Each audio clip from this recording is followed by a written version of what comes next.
Press club of ఇండియాకు మొదటి మహిళా అధ్యక్షురాలిగా ఎవరు నియమితులయ్యారు? సంగీత బరుహు పిషారోటి. సీనియర్ జర్నలిస్ట్ అయిన సంగీత బరుహు పిషారోటి డిసెంబర్ 14, 2025న ప్రెస్ క్లబ్ ఆఫ్ ఇండియాకు మొదటి మహిళా అధ్యక్షురాలిగా ఎన్నికయ్యారు. ఆఫ్జల్ ఇమామ్ సెక్రటరీ జనరల్గా ఎన్నికయ్యారు. అదేవిధంగా జతిన్ గాంధీ ఉపాధ్యక్షుడయ్యాడు.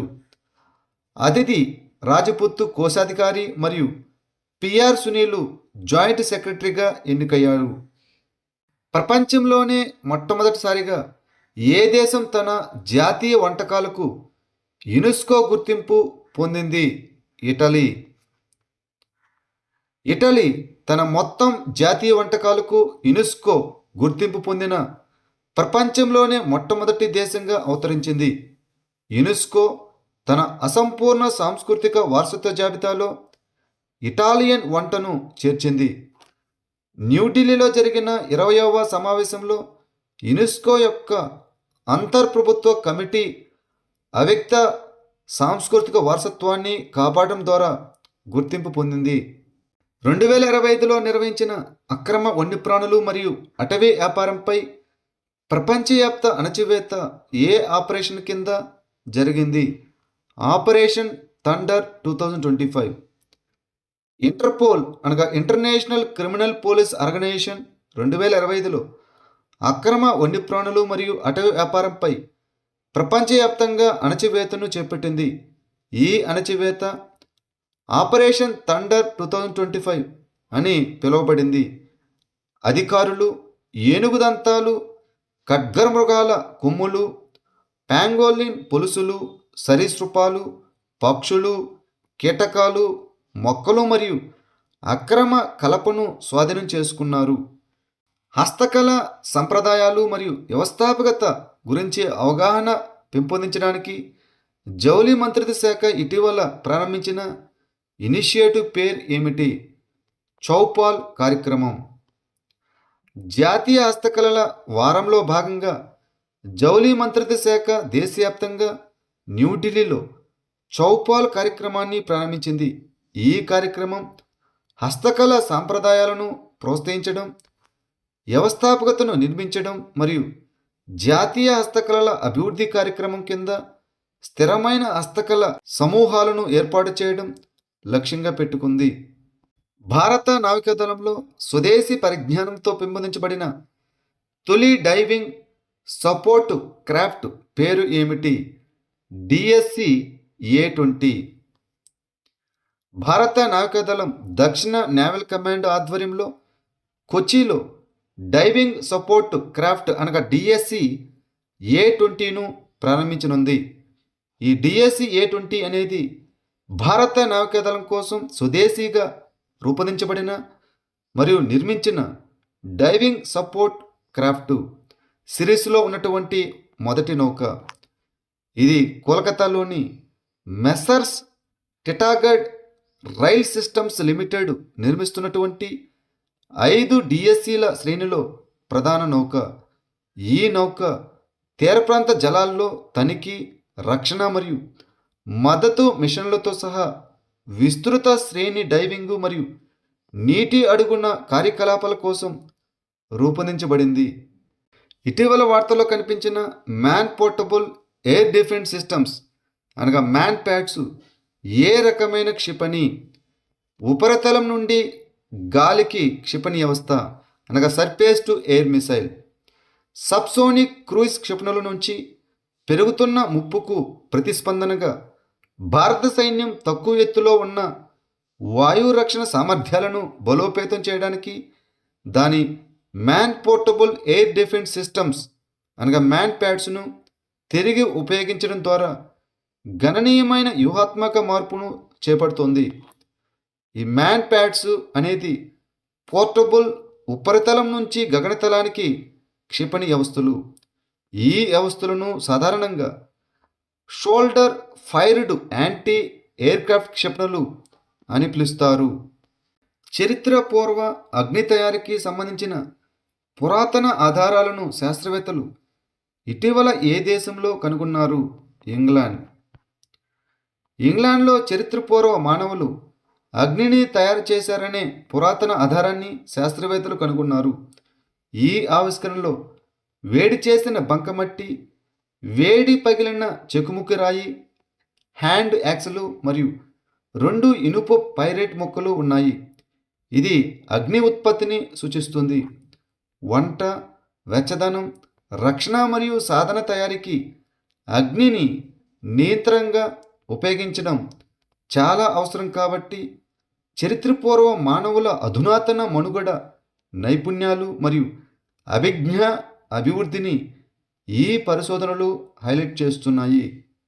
సంక్షేమ పథకాల సమాచారాన్ని పౌరులకు సులభంగా అందుబాటులో ఉంచడానికి మేరీ యోజన పోర్టల్ను ఏ రాష్ట్ర ప్రభుత్వం ప్రారంభించింది?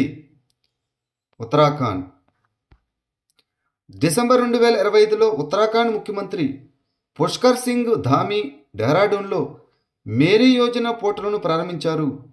దీని ద్వారా పౌరులకు సంక్షేమ పథకాల సమాచారాన్ని సులభంగా అందుబాటులో ఉంచారు. ఈ పోర్టల్ కేంద్ర మరియు రాష్ట్ర ప్రభుత్వాలు అందించే సంక్షేమ పథకాలపై సమగ్ర సమాచారాన్ని పౌరులకు అందించడం లక్ష్యంగా పెట్టుకున్న ఆన్లైన్ ప్లాట్ఫామ్. సీమాంతర సైబర్ మోసం కార్యకలాపాల కారణంగా ఇటీవల వార్తల్లో కనిపించిన మోయి నది ఏ 2 దేశాల మధ్య సహజ సరిహద్దును ఏర్పరుస్తుంది?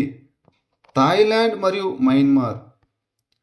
మయన్మార్లో టోంగయన్ నదిగా పిలువబడే మోయి నది ఉత్తర థాయిలాండ్లో ఒక ముఖ్యమైన నది మరియు గుజరాత్కు చెందిన యువకులను మయన్మార్లోని సైబర్ మోసం సమ్మేళనాల్లోకి ఆకర్షించడంతో ఇటీవల వార్తల్లో నిలిచింది.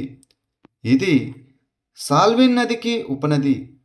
థాయిలాండ్ మయన్మార్ సరిహద్దుల్లో ప్రవహించిన తర్వాత దానితో కలుస్తుంది. ఈ మోయి నది థాయిలాండ్ మరియు మయన్మార్ మధ్య సహజ అంతర్జాతీయ సరిహద్దుగా పనిచేస్తుంది. జాతీయ మకానా బోర్డు ప్రధాన కార్యాలయం ఎక్కడ ఉంది? బీహార్. జాతీయ మకానా బోర్డు మొదటి సమావేశంలో మకానా రంగం యొక్క సమగ్ర అభివృద్ధి కోసం కేంద్ర ప్రభుత్వం 476.03 కోట్ల కేంద్ర రంగ పథకాన్ని ప్రారంభించింది.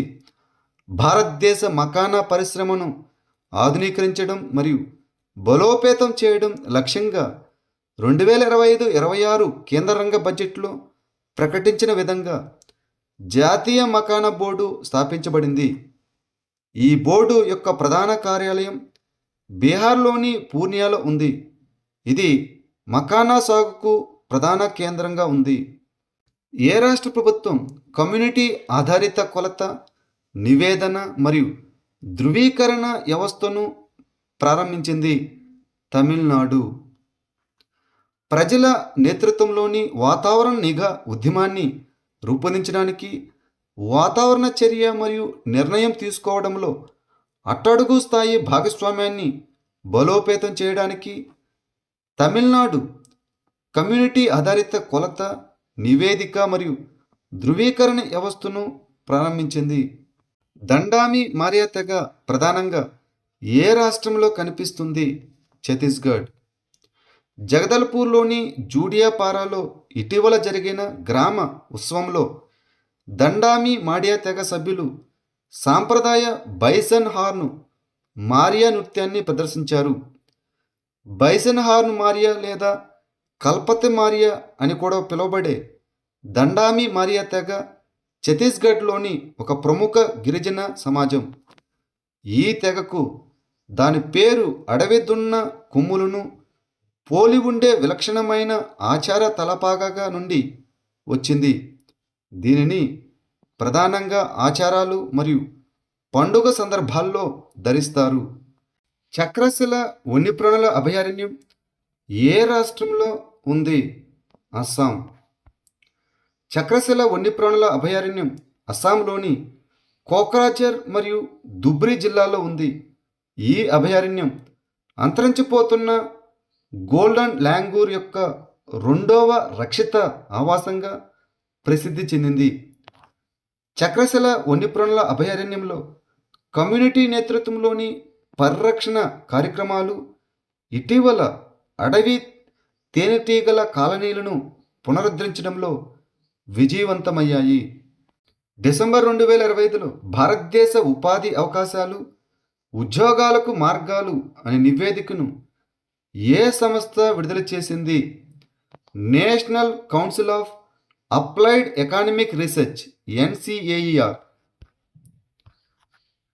భారతదేశం యొక్క ఉపాధి అవకాశాలు, ఉద్యోగాలకు మార్గాలు అనే శీర్షికతో ఒక నివేదికను national council of applied economic research vice chairman Manish Sabharwal December 11, 2025న విడుదల చేశారు.